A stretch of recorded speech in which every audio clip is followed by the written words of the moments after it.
वैदिक परंपरा में एक ऐसे दिव्य गुरु हैं जो सिर्फ देवताओं का मार्गदर्शन ही नहीं करते, बल्कि ज्ञान, समृद्धि और आध्यात्मिकता इन सब का प्रतीक हैं। तो आज चलिए बृहस्पति की इसी आकर्षक दुनिया में और गहराई से उतरते हैं, जिन्हें हम सब देवताओं के गुरु के नाम से जानते हैं। ये जो बात है ना, ये बृहस्पति के मल्टी फैसेटेड रूप को बहुत खूबसूरती से दिखाती है। मतलब यहाँ ज्ञान सिर्फ इंफॉर्मेशन नहीं है, बल्कि एक हथियार है। समृद्धि एक वरदान है और आध्यात्मिकता वो तो सबसे बड़ी शक्ति है। और जानते हैं, बृहस्पति इन्हीं तीनों का बैलेंस सिखाते हैं। यही बात उन्हें सिर्फ एक टीचर नहीं बल्कि एक डिवाइन गाइड बनाती है। तो आखिर बृहस्पति हैं कौन? असल में सोच कर देखिए, वो देवताओं के लिए एक चीफ एडवाइजर जैसे हैं, जो हर मुश्किल घड़ी में उन्हें रास्ता दिखाते हैं। उनका एक और बहुत पावरफुल नाम है बृहस्पति। इसका मतलब है पवित्र वाणी का स्वामी। और ये नाम हमें बताता है कि उनकी ताकत सिर्फ ज्ञान में नहीं, बल्कि शब्दों में, मंत्रों में भी बसी है। और यही उन्हें हर वैदिक पूजा पाठ का सेंटर पॉइंट बना देता है। तो अब वक्त है उन कहानियों की दुनिया में चलने का, जिन्होंने बृहस्पति के डिवाइन कैरेक्टर को शेप दिया है। देखिए, ये सिर्फ पुरानी कहानियां नहीं हैं, ये तो वो ट्रायल्स एंड चैलेंजेस हैं जो हमें बताती हैं कि कैसे एक डिवाइन काउंसलर भी ह्यूमन इमोशन से गुजरता है। ये कहानी किसी कॉस्मिक ड्रामा से कम नहीं है। जरा सोचिए, बृहस्पति जो देवताओं के गुरु हैं, उन्हें भी एक बहुत गहरे पर्सनल क्राइसिस का सामना करना पड़ा। ये कहानी हमें दिखाती है कि कैसे उन्होंने अपने प्रिंसिपल्स पर टिके रहकर पेशेंस और धर्म का रास्ता चुना। असल में ये कहानी उनके फॉरगिवनेस और डिटर्मिनेशन की जीत की है, पैशन पर ड्यूटी की जीत। बृहस्पति को उनकी डिवाइन पोजीशन यूं ही विरासत में नहीं मिल गई थी।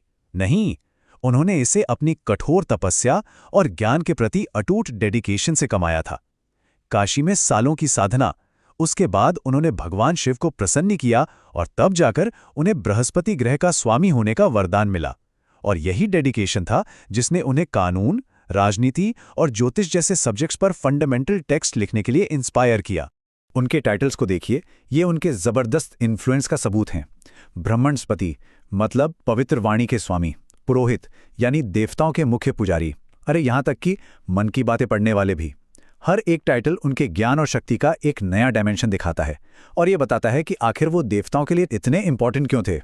अच्छा, अब पौराणिक कहानियों से थोड़ा आगे बढ़ते हैं और धर्म ग्रंथों की तरफ रुख करते हैं। चलिए देखते हैं कि सबसे पुराने वैदिक ग्रंथ ऋग्वेद में उनका क्या महत्व बताया गया है।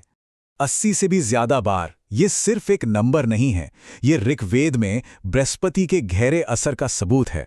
सोचिए, सबसे पुराने वैदिक ग्रंथ में इतनी बार किसी का जिक्र होना, ये दिखाता है कि वो वैदिक ऋषियों के लिए कितने सेंट्रल फिगर थे और उनकी पूजा कितनी ज्यादा होती थी। ये जो श्लोक है, ये ऋग्वेद से लिया गया है अपने ओरिजिनल देवनागरी रूप में। ये बहुत प्रसिद्ध गणपति आह्वान है जो डायरेक्टली बृहस्पति को एड्रेस किया गया है। और कमाल की बात यह है कि ये श्लोक आज भी कई रिचुअल्स में उनकी डिवाइन एनर्जी और प्रोटेक्शन को इन्वोक करने के लिए इस्तेमाल होता है।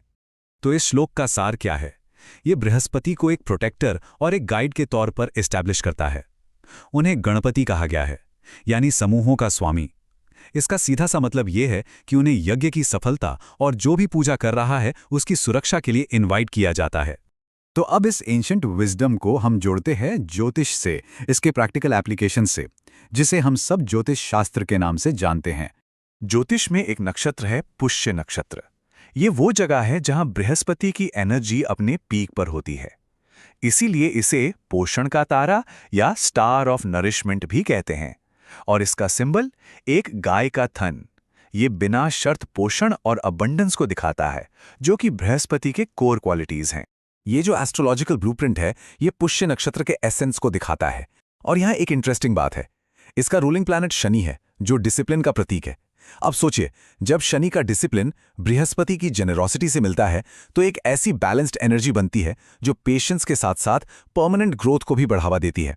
जल तत्व इसमें इमोशनल डेप्थ डालता है और तमस गुण इसे एक स्पिरिचुअल बेस देता है।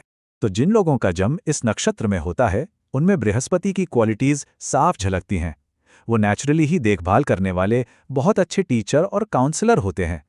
शनि का इन्फ्लुएंस उन्हें इनक्रेडिबली रेजिलियंट बनाता है। हाँ, कभी कभी अपने गोल्स तक पहुंचने में उन्हें थोड़ा ज्यादा वक्त जरूर लग सकता है। और ये देखिए, ये दिखाता है कि इस एंशिएंट विजडम को आज भी प्रैक्टिस में कैसे लाया जाता है। मंत्र जपने से लेकर गुरुवार को दान करने तक ये सब आसान उपाय है।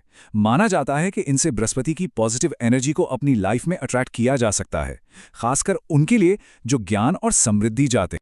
और अब हम पहुंचते हैं अपने आखिरी सेक्शन पर, जहां हम बृहस्पति की मल्टी फैसेटेड लेगेसी को सम अप करेंगे। तो बृहस्पति के 2 चेहरे हैं और दोनों ही इक्वली पावरफुल हैं। एक तरफ वो पौराणिक कथाओं के एक ऋषि हैं, एक स्ट्रैटेजिस्ट हैं, और दूसरी तरफ वो एक कॉस्मिक फोर्स हैं, ज्योतिष में ग्रह, ऋग्वेद में एक मंत्र जो आज भी हमारी जिंदगी को इन्फ्लुएंस करता है। ये जो पोएटिक लाइन है, ये एक इटर्नल गाइड के रूप में बृहस्पति के एसेंस को बहुत अच्छे से पकड़ती है। ये हमें याद दिलाती है कि उनके ज्ञान और उनकी कृपा से किसी भी साधक का रास्ता अनंत संभावनाओं की ओर खुल सकता है। और आखिर में एक सवाल जो सोचने पर मजबूर करता है, आज की इस भागदौड़ भरी दुनिया में एक गुरु की सलाह लेने का आखिर मतलब क्या है? हम सब बृहस्पति के प्राचीन आदर्शों से ज्ञान, नीतिता और मार्गदर्शन कैसे ले सकते हैं? ये एक ऐसा सवाल है जो हम सभी के लिए बहुत रेलेवेंट है।